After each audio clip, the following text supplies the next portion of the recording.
Hiya folks, it's Chris in Arena Studio Land, hashtag Arena Studio Crew, episode 3 of the songwriting course. So if you remember in episode 1 we touched on how you build your chords, how you make them using the triads, etc., which gave us the selection of chords that we're going to be using in the key of C, which is no sharps or flats. Episode 2 we spoke about the building of the major scale, which is the way that we build the melodies and all the chords. So this is how we begin to realise that the chords are created from the scale, and the scale creates the melody, which means that if we create the chords from the melody as well, then what we play note-wise from the scale is going to fit over all those chords. So what we're going to do today in episode 3 is we're just going to take things one little stage further, and then we're going to be into the arrangements, the chord progressions that work, the successful chord progressions that are used in countless hit records, and then we're going to talk about cadences, which is how we're going to end the tracks, key changes, harmony, lyric content. We're going to cover the whole shebang for you. But the most important thing is that I need a guitar to show you this next stage. So time for a guitar.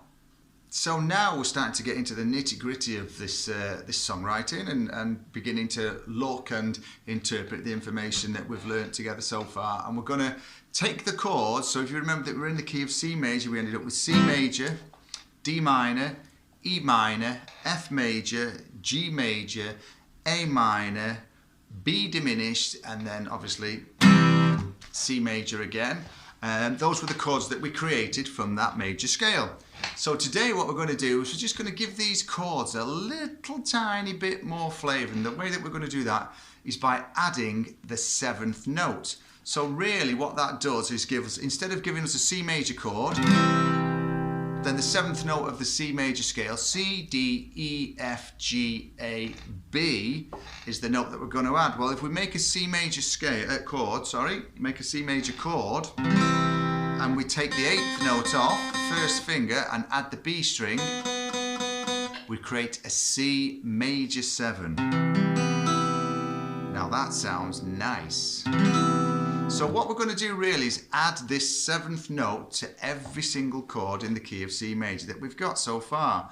So that gives us a C major 7, a D minor 7, then we get an E minor 7, an F major 7.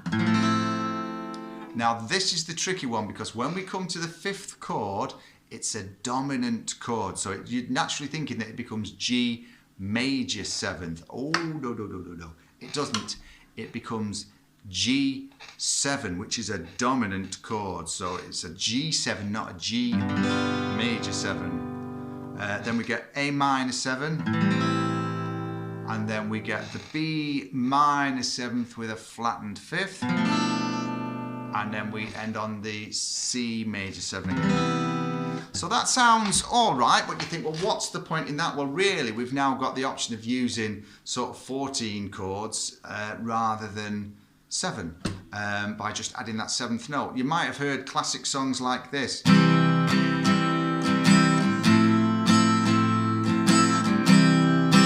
little bit of Oasis,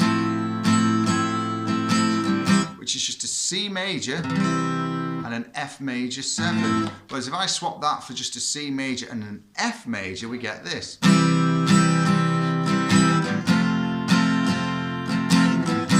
Doesn't quite sound as interesting as the big smash record that was Half the World Away by Oasis.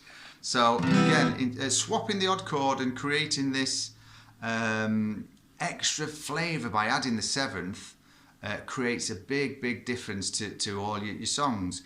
So for example, if I did something like, let me have a look at this now. So here we go, C major. We go to an A minor. F major. G major. Sounds nice, but we've heard it a million times. But if I swap those major chords and minor chords and add those 7th chords on there from the same key, it starts to sound a little bit more just different, I suppose, is the word I can think of off the top of my head. It sounds a bit like this, really. So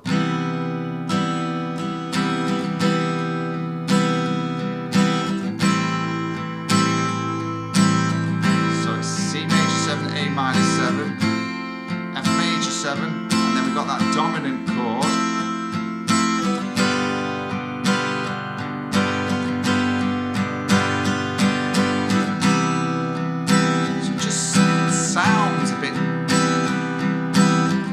Special.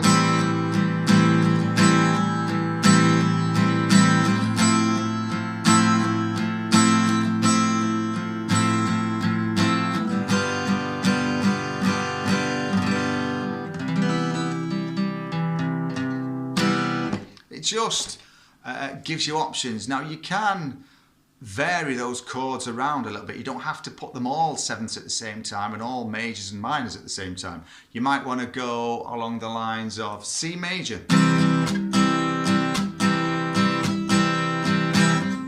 minor, D minor 7, G7, back to C major. You can mix those around as much as you want. You can add the major chords with the minor 7s, or the minor 7s. The minor chords remain minor, and the major chords become major 7s. It's totally up to your creativity. That's the important part of all this, is giving you the tools to be able to create and produce your own music. So for today, I would suggest that if you don't know these chord shapes, have a little look on Google. I'll see whether I can find a diagram or something, and I'll try and put one up there now. And then you can learn the guitar shapes of the key of C major, or the open shapes, where you're just going to play them as the standard open shapes. And then also, obviously, if you look at this, we should be able to get you the shapes where you can play all the major and the minor 7th chords as well. So the most important thing, like I say, is to get familiar with those shapes. Then once we've got that, like I say, next week we're actually off and running into the chord structures and arrangements, and then we're going to chat about how we build the song, the introductions, how many beats, how many bars, key changes, why we have certain things in songs that create movement, and I suppose a little bit of interest. That's probably the word I'm looking for, because if you just write a song that's 2-3 chords, it'll work. It's a song. Who says it's not? It's a song, but what we want is to create something that's listenable and changes, and I'll coach you on all those little tips and tricks as we go through. One of the most important things is, if you ever watch a music video, you will see that from watching any of your favourite artists on MTV or whatever, you'll watch the track, and as you watch the video, you'll get cut. You know, every 4 or 5 seconds, there's always a cut in scene, and quicker a lot of times you might get, and then cut. And the reason why this is done, why videos are edited this way, is because as humans, we tend to switch off quite quickly.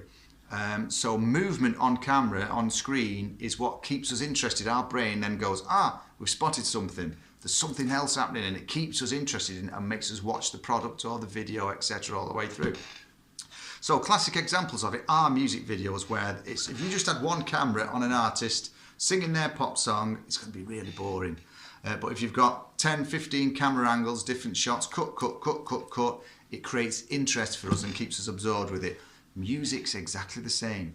We have to get that emotion in there. We have to get that movement in there, so that when we start with something, the song goes in a direction that actually keeps us entertained, is probably a way to describe it as well. It keeps us focused, and this is where all the structure and the bars and the beats and the arrangement is crucial on pop songs and modern music nowadays, to create that interest, so that you as a listener think, this song's great. Oh, I wasn't expecting that. Oh, that. So those are the things that we're going to be touching on as well in episode 4, which will be available as and when you are ready for it, when you look on your little notifications. So it would be great if you can check out my YouTube channel. It's Arena Studio. It's on there. You can find me on Instagram as Arena Studio. I'm on Twitter as Arena Studio UK. And of course, all over Facebook as Arena Studio. So just go and search my socials, and if you want to message me or ask me any questions about any of this that we're working on as we go through this course, it's brilliant if you do. I love it when we have this contact together and we can sort of chat and discuss our musical ideas together. All right, so keep up the great work, and we're getting into the real fun parts now, like I say, in the next episode with these arrangements. So thanks for watching, and keep writing and stay safe and well.